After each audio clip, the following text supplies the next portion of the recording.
गौतम की शादी रश्मि के साथ हुई थी। आज उनकी फर्स्ट नाइट थी। फूलों से सजे बिस्तर पर बैठी रश्मि बहुत ही खूबसूरत लग रही थी। गौतम उसके पास गया और बिस्तर पर बैठ गया। उसने रश्मि के हाथों को अपने हाथों में थाम लिया। गौतम ने जैसे ही यह किया, रश्मि ने अपना हाथ खींच लिया। गौतम ने फिर से उसका हाथ पकड़ा और उसे गले से लगाने की कोशिश की, तो रश्मि अपना सिर नीचे झुकाकर बैठ गई।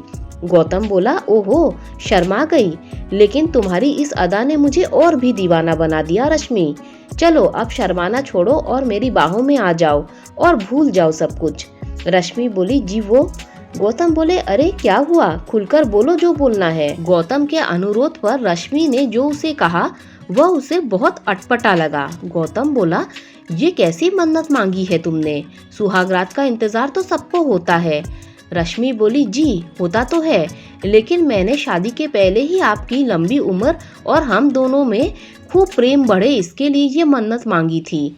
मन्नत मांगते वक्त ये कहा था कि शादी के 1 महीने बाद भी मैं अपने पति से खुलकर प्रेम करूंगी। 1 महीने तक हम रहेंगे तो इसी कमरे में, लेकिन एक दूसरे को स्पर्श नहीं करेंगे।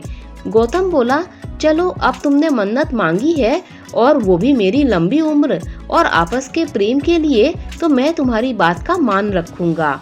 दोनों की शादी को 3 दिन हो गए। गौतम कैलेंडर में दिन ही गिन रहा था। एक सुबह जब गौतम शेविंग कर रहा था, तभी दरवाजे पर दस्तक हुई। गौतम बोला, रश्मि, दूध वाला आया होगा, जरा दूध ले लो। रश्मि ने दरवाजा खोला। दरवाजे पर दूध वाला ही था। रश्मि ने दूध का बर्तन दूध के आगे वाले भाग में ऐसे रखा कि उसका हाथ दूध वाले के हाथ से सट गया। दूध वाले ने अपना हाथ हटाना चाहा, तो रश्मि ने जानबूझकर उसके हाथ से अपना हाथ रगड़ना शुरू कर दिया। दूध वाला मन ही मन सोचा, अरे मालकिन, ये क्या कर रही हैं? 3 दिन पहले ही तो इनकी शादी हुई है। रश्मि बोली, क्या हुआ भैया, क्या सोचने लगे? दूध वाला बोला, कुछ नहीं मालकिन।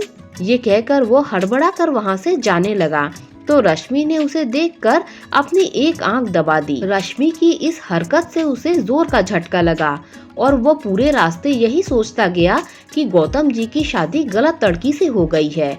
बताओ, 2 दिन हुए शादी को और वो पराये मर्द को न सिर्फ छू रही है बल्कि आंख भी मार रही है। छी छी, घोर कलयुग आ गया है। एक दिन जब गौतम ऑफिस गया हुआ था, तो कपड़े लेने के लिए धोबी उनके घर आया। धोबी बोला, मालकिन, आपने कपड़े निकाल कर रखे हैं ना? कपड़े निकाल कर? रश्मि ने ये बात इस अंदाज में बोली कि धोबी रमन लाल झेप गया। धोबी जब कपड़े लेकर जाने लगा, तो रश्मि ने उसे भी आंख मार दी। रमन लाल के जहन में भी वही बात चलने लगी जो दूध वाले पंकज के जहन में चल रही थी। रश्मि का ये बर्ताव धीरे धीरे मोहल्ले वालों के बीच चर्चा का विषय बन गया था। एक दिन जब गौतम ऑफिस से लौटा, तो सोसाइटी के गेट पर खड़े गार्ड ने उससे कहा, राम राम साहब। गौतम बोला, राम राम भाई, राम राम जी। गार्ड बोला, साहब, वो मुझे आपसे कुछ कहना था। गौतम बोला, तुम्हें फिर से पैसे चाहिए? गार्ड बोला, अरे नहीं साहब, कुछ और बात है। उसके बाद गार्ड ने गौतम से जो कहा, उसे सुनकर गौतम का पारा 7वें आसमान पर पहुंच गया।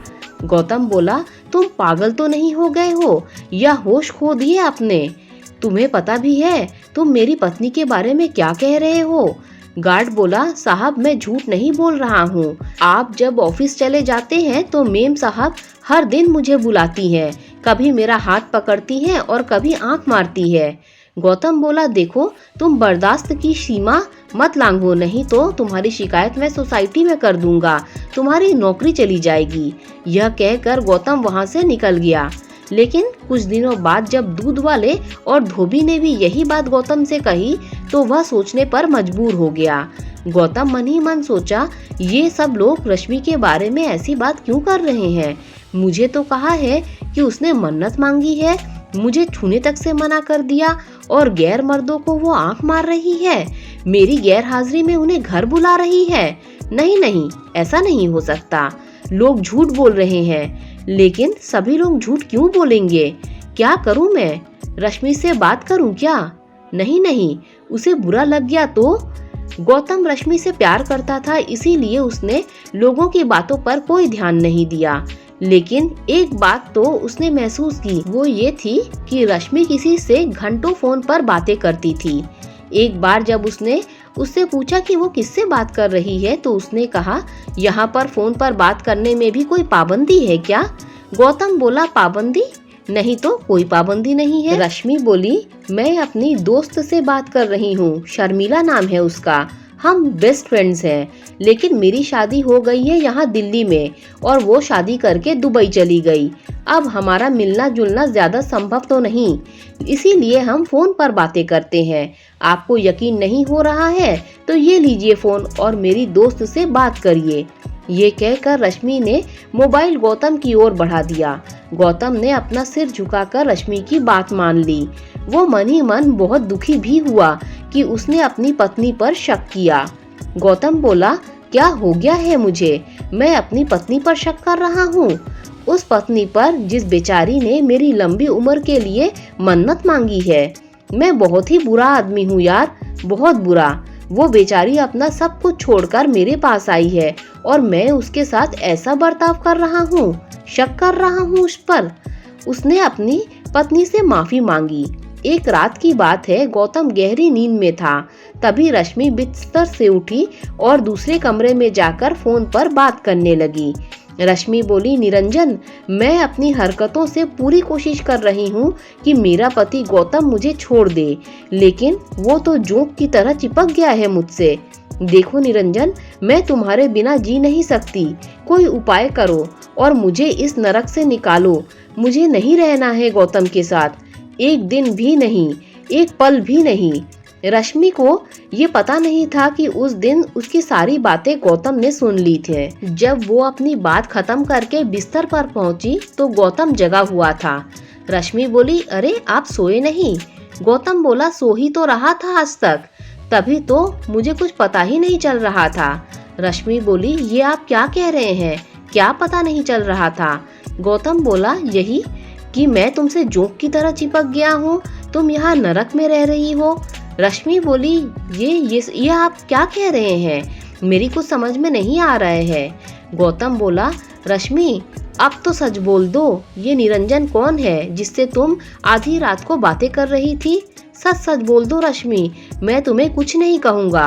गौतम की बात सुनकर रश्मि रोने लगी और रोते रोते उसने गौतम से कहा, निरंजन और मैं साथ ही पढ़ते थे, हम दोनों एक दूसरे से बहुत प्यार करते थे और शादी भी करना चाहते थे, लेकिन गौतम ने कहा, लेकिन क्या?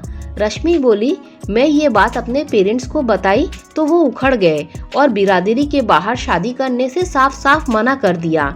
रश्मि और निरंजन के प्रेम के बारे में जानकर रश्मि को उसके माँ बाप ने घर में ही नजरबंद कर दिया और अपनी बिरादरी में लड़का देखने लगे। फिर जबरदस्ती उसकी शादी गौतम से करा दी गई। रश्मि बोली, शादी के बाद सुहाग रात को मैंने तुमसे झूठ बोला था कि मैंने कोई मन्नत मांगी है। मैं चाहती थी कि तुम मुझसे दूर रहो। यही नहीं, मैं ये भी चाहती थी कि तुम मुझे घर से निकाल दो, इसीलिए मैं दूध वाले धोबी और वॉचमैन के साथ वैसी हरकतें करने लगी। गौतम बोला, रश्मि तुम्हें मुझे पहले ही सच्चाई बता देनी चाहिए थी। रश्मि बोली, मैं चाहती थी बताना, लेकिन तुम मुझे इतना प्यार करते हो कि मेरी हिम्मत नहीं हुई तुमसे कुछ कहने की। गौतम बोला, रश्मि फिक्र मत करो, मैं निरंजन से तुम्हारी शादी कराऊंगा।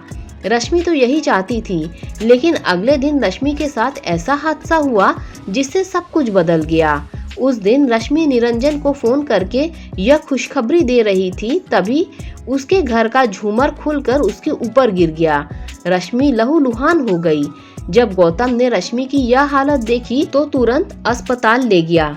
डॉक्टर बोले, आपकी पत्नी का खून बहुत बह गया है, इन्हें आईसीयू में एडमिट करना होगा। खून बहुत बह गया था, इसीलिए डॉक्टरों को उसे ब्लड चढ़ाना पड़ा। ब्लड गौतम ने ही दिया था। पूरे 1 महीने तक रश्मि अस्पताल में रही। इस बीच गौतम ने एक बच्चे की तरह उसका ध्यान रखा, उसे टाइम पर दवा देना, खिलाना पिलाना, जब तक वह सो नहीं जाती उसके सिरहाने बैठे रहना। 1 महीने बाद जब वह पूरी तरह से ठीक होकर घर आ गई तो गौतम बोला, रश्मि, तुम अब पूरी तरह से ठीक हो गई हो, लेकिन तुम थोड़े दिन और आराम कर लो। उसके बाद तुम्हें जब भी निरंजन के पास जाना होगा प्लीज मुझे बोल देना, मैं तुम्हें छोड़ दूंगा। गौतम की बातों को सुनकर रश्मि की आंखें भर आई। रश्मि बोली, गौतम, तुम मुझे छोड़ दोगे किसी गैर मर्द के पास? गौतम बोला, गैर? निरंजन से तो तुम प्यार करती हो। रश्मि बोली, प्यार करती थी, वह मेरा पास्ट है और तुम मेरा फ्यूचर। 7 फेरे लिए हैं मैंने तुम्हारे साथ। मैं मानती हूँ कि मुझसे गलती हुई, लेकिन मैं दावे के साथ कह सकती हूँ कि तुमसे ज्यादा प्यार मुझे कोई और नहीं कर सकता Gautam. I love you Gautam, I really love you. मेरी गलती के लिए मुझे माफ कर दो और मुझसे गले लग जाओ। गौतम रश्मि से प्यार करता था और जो प्यार करते हैं वे एक दूसरे की गलती को दिल से नहीं लगाते बल्कि माफ कर देते हैं। गौतम ने रश्मि को माफ कर दिया और दोनों ने नए सिरे से अपना जीवन जीना शुरू कर दिया। दोस्तों, अगर आपको ये कहानी अच्छी लगी हो तो लाइक शेयर सब्सक्राइब कीजिए। Thanks for watching this video. Bye bye, stay safe.